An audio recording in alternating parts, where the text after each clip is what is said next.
Thank you, Mr. Stanton. Recognize the gentleman from Arkansas, Mr. Westerman, for 5 minutes. Thank you, Chairman Graves. Thank you, Administrator Whitaker over here.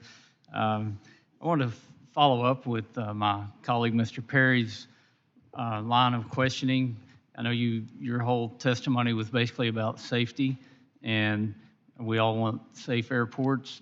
And Mr. Perry read to you from the manual about how a non-aeronautical purpose at an airport has to be approved by the FAA, and you stated that only one airport had approval to be used for the non-aeronautical purpose of housing migrants.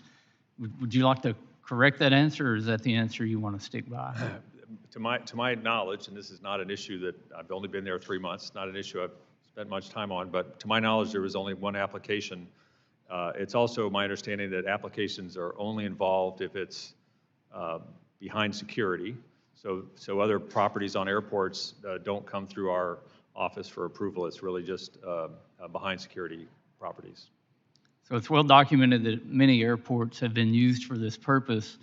So do you think these airports are in violation of any federal law, or do you think they found a way around that? I assume they're in compliance. I have not heard otherwise, but our role is to make sure that the proper procedures are followed. This is an issue that I didn't think we would have to deal with in Congress.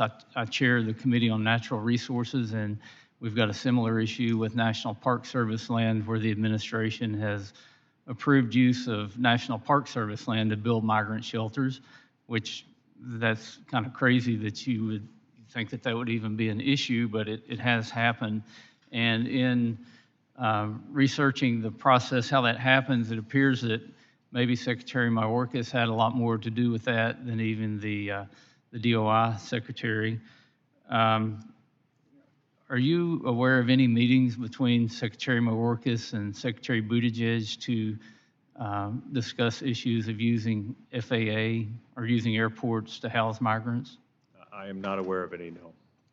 You aware of any meetings between other DOT or DHS officials to discuss this issue? I am not.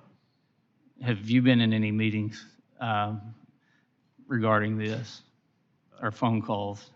Just getting briefed for this hearing. Otherwise, I have not had any meetings. So is this, we sent a letter, Chairman Graves, Chairman of the full committee, I think 60 some odd members signed the letter last November asking about this issue. And as of today, we've still received no response. I know you're new, but why do you think we would be getting delayed on a response on this issue? I don't know, but I'm happy to follow up afterwards, sir. So you'll follow up. Will you follow up with Secretary Buttigieg as well? I'll follow up on the status of the letter, and I'll let you know. All right.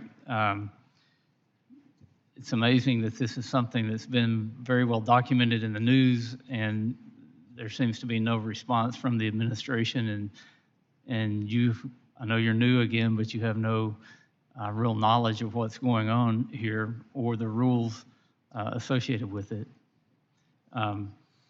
So yeah, if you would follow up with Secretary Buttigieg and tell him we're still waiting for his response. And Mr. Chairman, I yield back. Mr. Chairman, I yield my remaining time to Mr. Nails. Gentleman from Texas is recognized.